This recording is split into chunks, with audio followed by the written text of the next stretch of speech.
எங்கள் வீடியோக்கள் அனைத்தையும் காண கீழே உள்ள பட்டனை அழுத்தி சப்ஸ்கிரைப் செய்து கொள்ளுங்கள். தலம் திரு அதிகை வீரட்டானம்.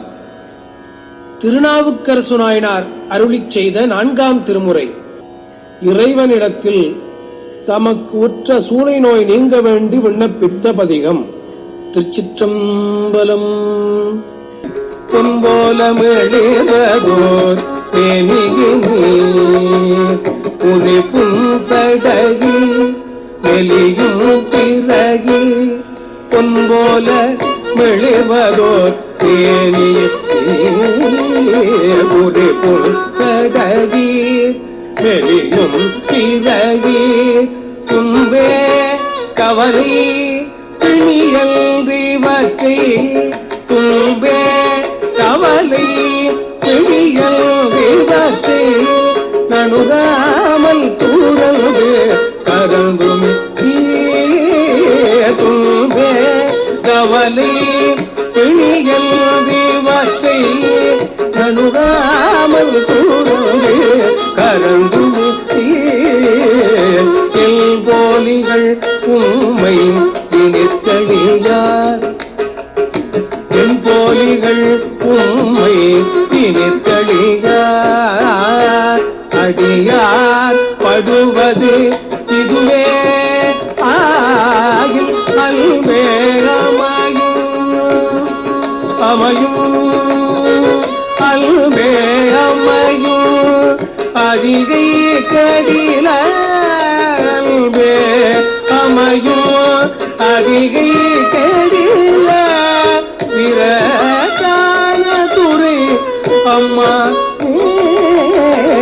அன்பே அமையும் அதிகை கடில விரட்டான துறை அம்மா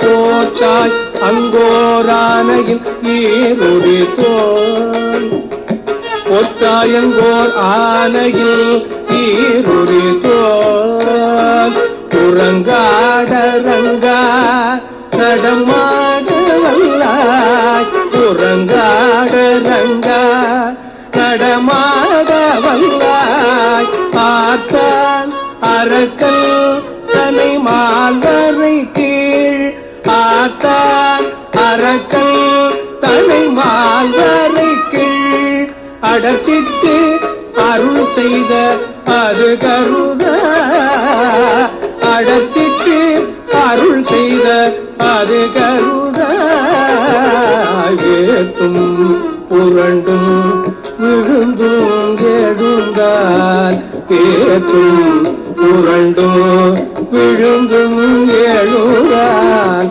என் வேதனையான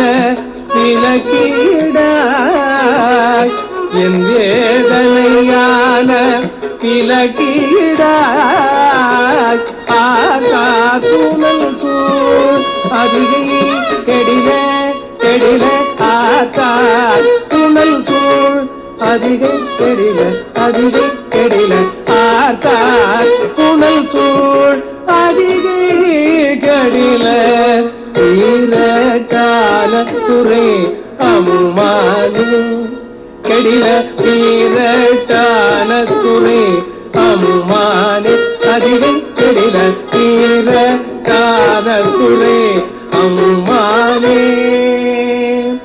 அம்மானே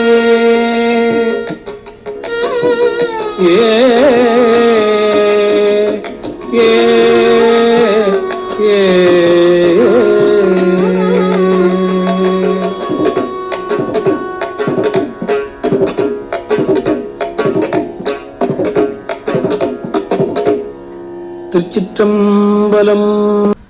திருநாவுக்கரசு அருளிய அதிகை வீரட்டானம் பற்றிய 9ஆம் 10ஆம் தேவார பாடல்களின் பொருள் இவை. வீரட்டானத்தில் விட்டிருக்கும் ஈசனை பொன் போன்ற ஒளிருடைய திருமணி உடையவராய் சடைமுடியும் பிரச்சந்தனும் உடையவரே, எனக்கு துன்பமும் கவலையும் தரும் பிணியானது நணுகாதவாறு காத்தருள்வீர். அடியவர்கள் துன்புறுவது என ஆயின் அவர்கள் உம்மை நன்கு உணர மாட்டார்கள். எனவே சோலையை தீர்த்து அருள்வீராக. வீரட்டானத்தில் மேவும் ஈசனே, யானையின் தோலை உரித்து போர்த்தி விளங்கும் நாதனே, சுடுகாட்டினை அரங்கமாக கொண்டு நடனம் புரியும் பெருமானே, ராவணனுக்கு கையிலை மலையில் கீழ் நெறித்து பின்னர் அருள் செய்த பேட்டினை கருவீராயின் பிணியால் வாடுகின்ற என்னுடைய துன்பத்தையும் தீர்ப்பீர் அன்றோ என்பது இவ்விரு பாடல்களின் பொருளாகும். இந்த வீடியோ உங்களுக்கு பிடித்திருந்தால் லைக் பண்ணுங்கள், ஷேர் பண்ணுங்கள், சப்ஸ்கிரைப் பண்ணுங்கள். அதுமாதிரி மறக்காமல் காமெண்ட்ஸில் உங்களோட கருத்துக்களை தெரிவிங்கள்.